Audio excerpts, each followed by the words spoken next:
Hello, everybody. Welcome to today's live. Hope everybody's doing well today. So, what's the subject matter for today? Well, we're going to be talking about the TN versus the H-1B. Okay? Because a lot of times people wonder which one should they take? What's the difference? Why do one over the other? And then what I'll do is I will go back, scroll, and I will answer whatever immigration questions you have as far as U.S. immigration, and then we'll call it. All right, so let's get into it. So, first, TN visa, okay?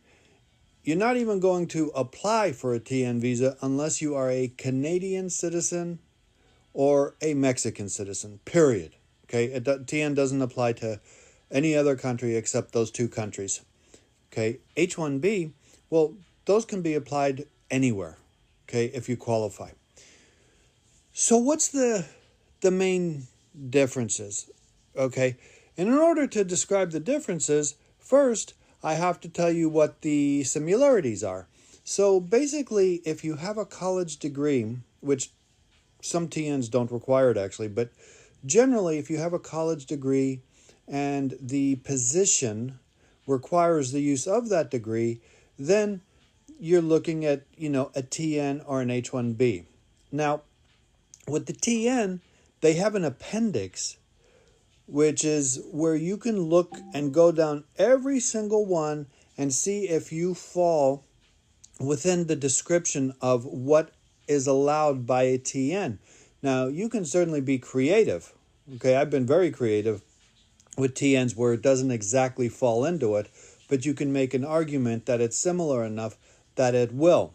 Okay, now with the H-1B, there's no appendix or anything. It's actually a lot of it's case law, a lot of it are decisions that are made previously as to what qualifies and doesn't, but basically it's the use of your college degree and the need to actually use it. So for example, if you have a college degree in engineering, you're not going to be able to get an H-1B, for example, as a cashier. Okay, you're going to have to get like an engineering job.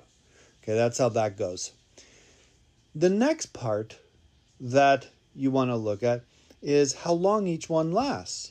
Well, the TN can last for up to 3 years, and then it can be renewed. And with the TN, there's no outside limit. You can keep renewing it over and over and over. Okay? The H-1B, on the other hand, you can only get 6 years. Now, there's an exception in that you can actually get yearly extensions forever while you're waiting for a green card application to go through. So, in essence, you can extend each one as long as you like. So, what's the major difference between the TN and the H-1B? A lot of it, and the biggest major difference, is intent. Okay? What you intend to do. So if you intend to get ultimately the green card, okay, you can't get a TN, because a TN, once you get it, basically means that you intend on finishing and going back to your home country once you're done. You do not intend to get the to get the green card. If you get the H-1B, it has what's known as dual intent, okay, which means that you can both at the same time intend to finish and go back to your home country and intend to get the green card as well. So an H-1B is the way you want to go if ultimately you're going to apply for the green card through the PERM, the I-140, and then do adjustment of status or consulate processing. Now you can start with a TN and you can change later to an H-1B if it's determined that you plan on applying for the green card. But that's the whole issue. If you get a TN, this is the mistake some people make. If you get a TN and then you apply for the PERM, which is for the green card, and then you apply for an extension of the TN after, your extension will be denied because clearly you intended on getting the green card by applying for the perm in the first place. Okay? Now there's another issue that's just very recent that you have to look into. Now our president slash dictator has made a ridiculous fee on the H-1B for employers to pay of $100,000. And what does that do?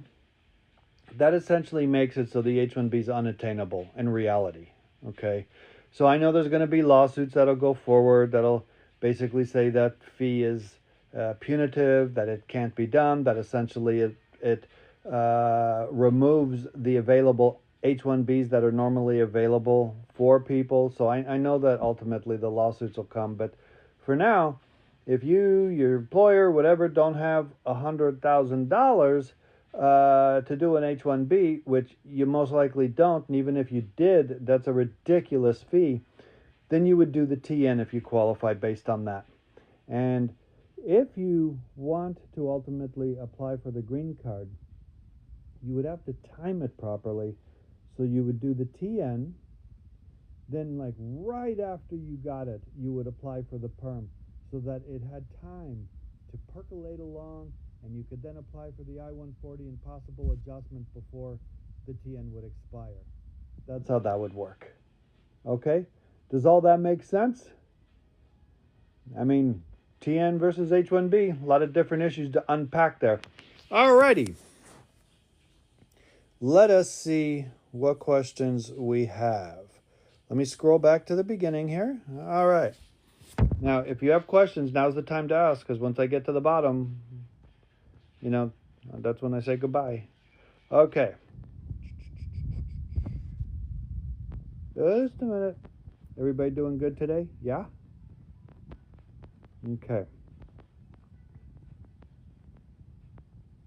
So it says invite Argy68 to join live as a guest. Does that mean you want a consultation, Argy68? Let me know. Oh, it says the same thing with Vidua718.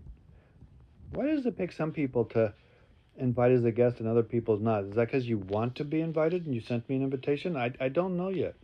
Somebody please tell me. Okay, just a second.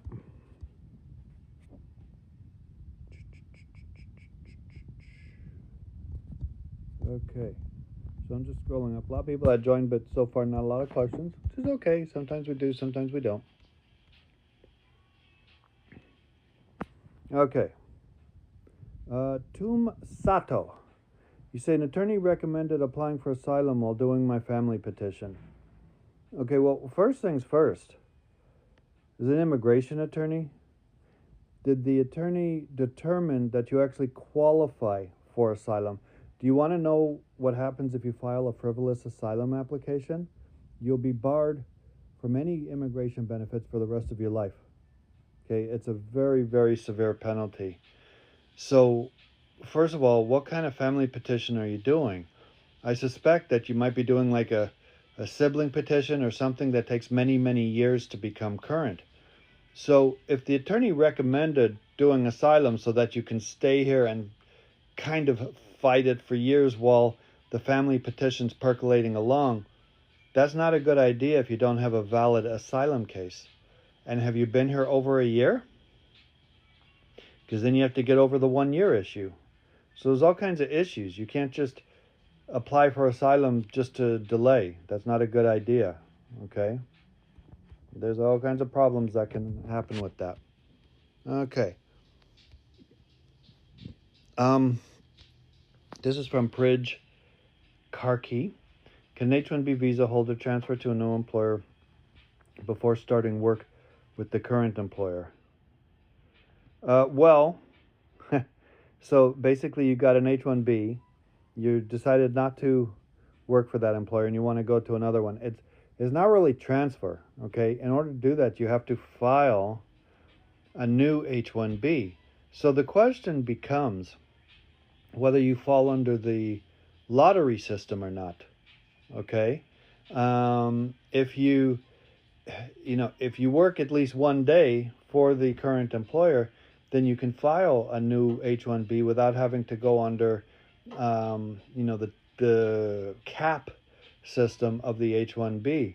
The question is, if you never have worked not a day, if you fall under that, okay?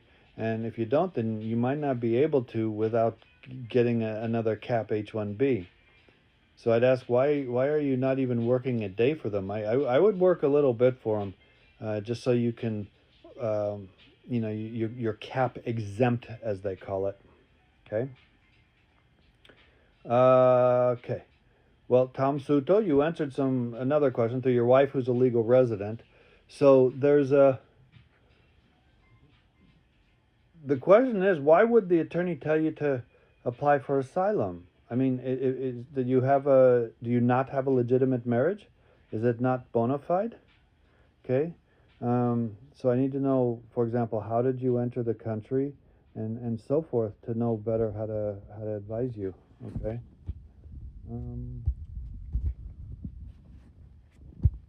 Let's see. Just a second. Okay, pre-Karki. Current employer does not have the LCA contractor boast and destination to work. Well, if that's the case, then you never got the real H-1B. From what you're talking about, you don't have an approved H-1B at the first employer if that's where it is. And if that's the case, you have to fall under the cap. I mean, you're going to have to show me, if you have an actual approved H-1B, why the LCA is still an issue. Okay. All right. Well, looks like we got to the end, so that's going to be it for today. I hope everybody enjoyed. I'm supposed to say hi to user 3363199 and 6056. You guys got to change your name to easier names. Okay. All right. Well, everybody have a good day. Until the next